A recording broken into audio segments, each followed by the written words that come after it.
जय माता दी दोस्तों। नवरात्रि व्रत कथा। प्राचीन काल में मनोहर नाम का एक अनाथ ब्राह्मण रहता था। वह भगवती दुर्गा का भक्त था। उसकी संपूर्ण गुणों से युक्त सुमति नाम की एक कन्या उत्पन्न हुई।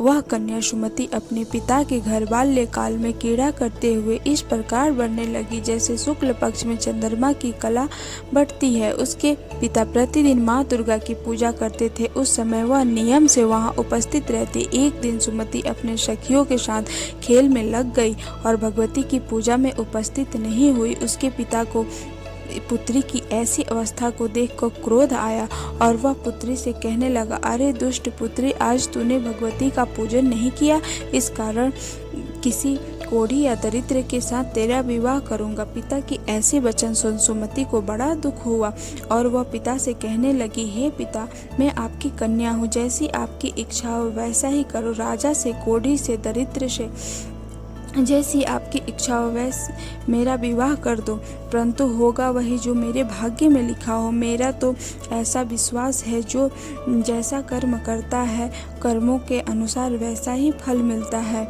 क्योंकि कर्म करना मनुष्य के अधीन है और फल देना ईश्वर के अधीन। इस प्रकार कन्या के निर्भयता से वचन सुन उस ब्राह्मण ने क्रोधित हो अपनी कन्या का विवाह एक कोढ़ी से के साथ कर दिया और क्रोधित हो पुत्री से कहने लगा, हे पुत्री, अपने कर्म का फल भोगो, देखो भाग्य के भरोसे क्या करती हो। पिता के ऐसे कटु वचनों को सुन सुमति मन में विचार करने लगी, अहो मेरा बड़ा दुर्भाग्य है कि ऐसा पति मिला। इस प्रकार अपने दुख का विचार करते हुए वह कन्या अपने पति के साथ वन में चली गई और उस डरावने निर्जन वन में उन्होंने रात बड़ी कष्ट से व्यतीत किए। उस गरीब बालिका की ऐसी दशा देख देवी भगवती ने पूर्व कर्मों के प्रभाव से प्रकट हो सुमति से कहा, हे निर्धन ब्राह्मणी, मैं तुमसे प्रसन्न हूँ, तुम जो चाहो मांगो। भगवती दुर्गा का यह वचन सुन सुमति ने कहा, आप कौन हैं देवी?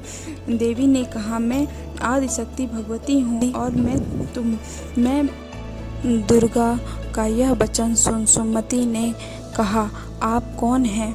देवी ने कहा, मैं आदिशक्ति भगवती हूँ और मैं ही परम विद्या सरस्वती हूँ। प्रसन्न होने पर मैं प्राणियों का दुख दूर कर उनको सुख प्रदान करती हूँ। हे ब्राह्मणी, मैं तुझ पर तेरे पूर्व जन्म के प्रभाव से प्रसन्न हूँ। तुम्हारे पूर्व जन्म का आप विस्तार में सुनाती हूँ, सुनो। तुम पूर्व जन्म में निषाद की स्त्री थी और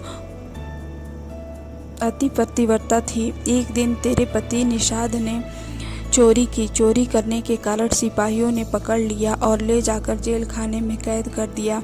उन लोगों ने तुझको और तेरे पति को भोजन भी नहीं दिया। इस प्रकार नवरात्रि के दिनों में तुमने न कुछ खाया और न जल पिया। इस प्रकार नवरात्रि के दिनों में 9 व्रत हो गया।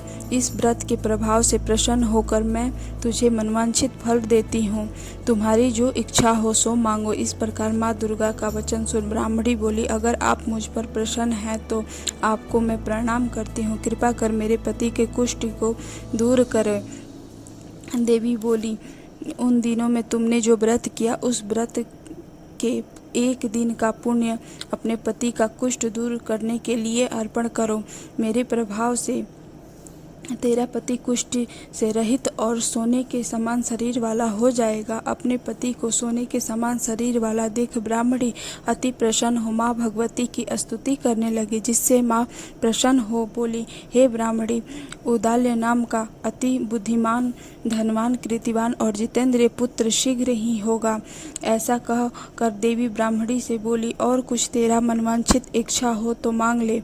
भगवती दुर्गा का वचन सुन सुमति बोली, हे माँ, कृपा कर नवरात्रि व्रत की विधि बतलाइए, जिससे करने से आप प्रसन्न होती हैं, और उसका फल विस्तार से वर्णन कीजिए। इस प्रकार ब्राह्मणी के वचन सुन भगवती कहने लगी, हे ब्राह्मणी, मैं तुम्हारे लिए संपूर्ण पापों को दूर करने वाला नवरात्रि व्रत बतलाती हूँ। चैत्र और अश्विनी माह की प्रतिपदा से नवमी तक व्रत करें। यदि दिन भर व्रत न रह सके तो एक समय भोजन करके शुभ मुहूर्त में घट स्थापना करें। महाकाली और महालक्ष्मी और महासरस्वती तीनों की मूर्तियों को स्थापित कर उनकी विधि पूर्वक पूजा करें। इस प्रकार पुष्पों से अर्घ देकर व्रत को समाप्त कर 9 दिनों विधि विधान से हवन करें। व्रत करने वाला मनुष्य इस विधि विधान से होम कर आचार्य को नम्रता से प्रणाम कर यज्ञ के सिद्धि के लिए उसे दक्षिणा दे। इस प्रकार हुई विधि से जो मनुष्य व्रत करता है उसके सभी मनोरथ पूर्ण होते हैं, इसमें कोई संदेह नहीं है। इन 9 दिनों में जो कुछ दान दिए जाते हैं उसका करोड़ों गुना फल प्राप्त होता है।